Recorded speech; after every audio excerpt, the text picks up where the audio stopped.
Well, we're back at the sea terminal here. This building, I mean, over its past many uses. I remember the Crow's Nest restaurant. I remember John Quaid. Do you remember all that as well? I do, yes. I remember Carlo there. Oh, yes, yeah. Very good.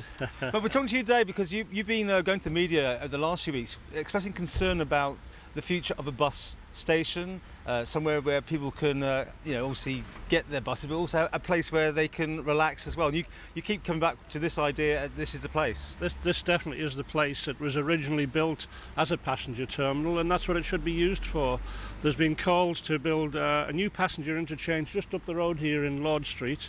And I don't see the need to spend all that money on duplicating a facility. This facility here is excellent. I've just been inside it now. There's half a dozen people in it. It's what time of the day? It's 11 o'clock in the morning. The facility's underused, but the heating's on, the lighting's on, the cleaners are doing their duty. There's very nice facilities. There's a cafe there and there's a shop there. It's the obvious choice. And the other good thing about it is that there's a vast amount of land around here, which unfortunately is used for car parking.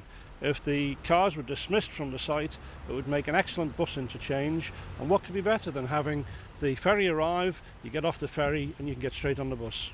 Because, this is not all just people using the sea terminal. This is people working at the sea terminal, isn't it, all these cars? Well, that's right. And, of course, there's a call for Douglas Corporation to build a new car park just up the road here in Lord Street. I don't know how many spaces it'll have, several hundred, I would have thought. And also, I believe there's another car park proposed at the top of the harbour. I think we should make car parking in Douglas, long-term parking in Douglas, more expensive, encourage people to use the buses. And what could be better than having a proper purpose-built facility?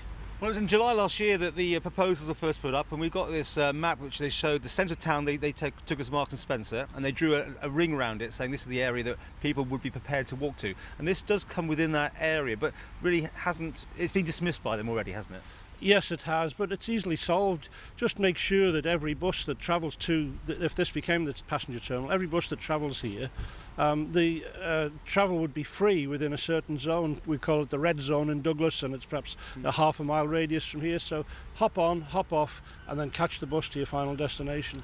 Easily solved. It needs a bit of thought, and I would imagine if we could get somebody to do a proper survey of how many passengers are waiting in the cold, in the rain, in the drafts up in Lord Street, and how many people are here, it's just too obvious.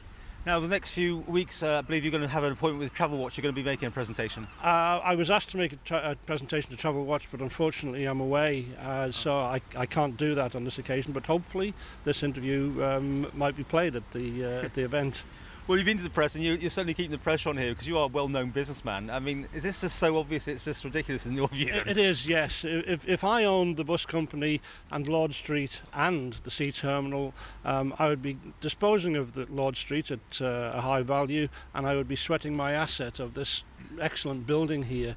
It's empty for most of the day. The only time it's busy is in the morning when the ferry departs and in the evening when the ferry arrives, and that's for most of the year, perhaps 8 months of the year. A little bit busier in the summer, but it's built to cope with the large number of people. Don't forget, when the old steam packet vessels arrived, they had 2,000 passengers on.